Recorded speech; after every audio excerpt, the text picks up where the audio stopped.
पल भर में अचानक गायब हो गई। मानिक ने वो गाय को बहुत ढूंढा मगर आसपास गाय नहीं दिखी। तभी अचानक ये क्या, घी बनाने की इतनी तेज खुशबू कहाँ से आ रही है? आसपास कोई घर भी नहीं दिख रहा। मुझे कुछ ठीक नहीं लग रहा, मुझे वापस जाना चाहिए।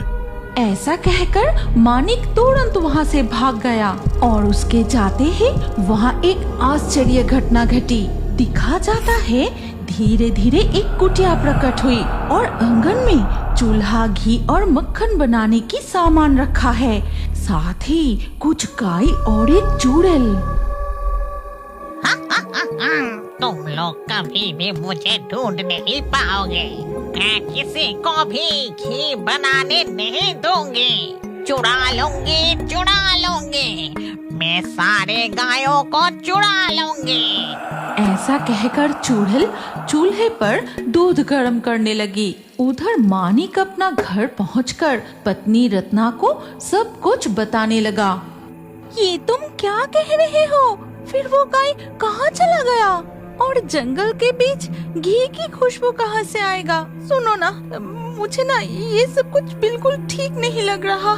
चिंता मत करो, चलो अब हम सो जाते हैं। फिर रत्ना और मानिक सो गया।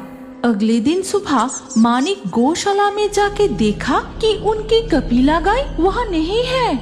कपिला, तू कहाँ चली गई? कपिला। मानिक की पुकार सुनकर रत्ना दौड़ते हुए आती है। हाय हाय हाय, आखिरकार हमारी कपिला को भी किसी ने चुरा लिया। वो हमारी बहुत प्यारी गाय थी। लगता है हमारा कपिला गाय को भी चोरी करके ले गई। उधर दिखा जाता है चूड़ेल अपने आंगन में कपिला की दूध धो रही है। चुप, जरा सा भी हिलना मत, चुपचाप खड़ी रहे। ये कहकर चूड़ेल ने 2 बाल्टी दूध निकाली। फिर चूल्हे पर दूध गर्म करके छेना बनाने लगी। अब बाजार की दुकान में सिर्फ मेरे बनाए हुए घी, मिठाई और खीर बिकेंगे। मैं एक एक करके सारे गायों को छीन लूंगी।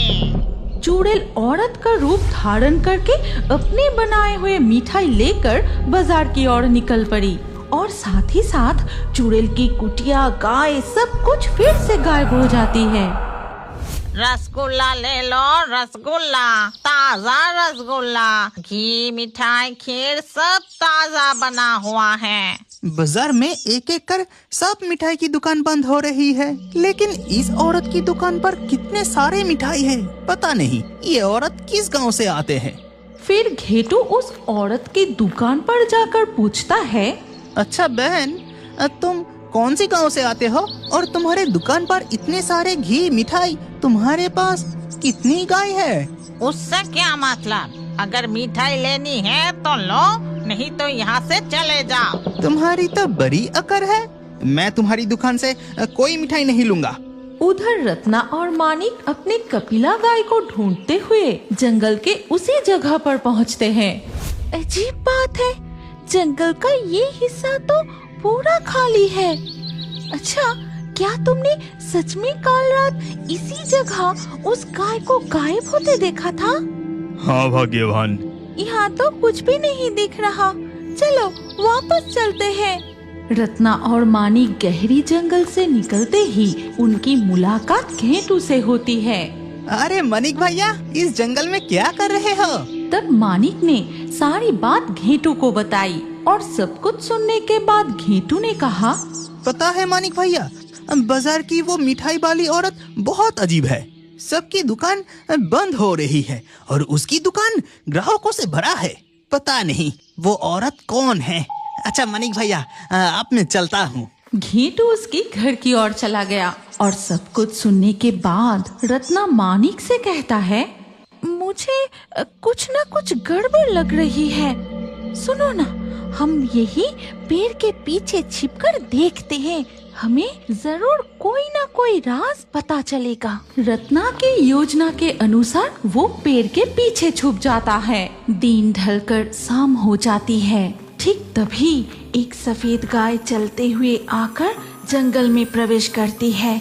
फिर वो अपना रूप बदलकर चुड़ैल की रूप धारण की और वो उस खाली जगह की ओर चली जाती है।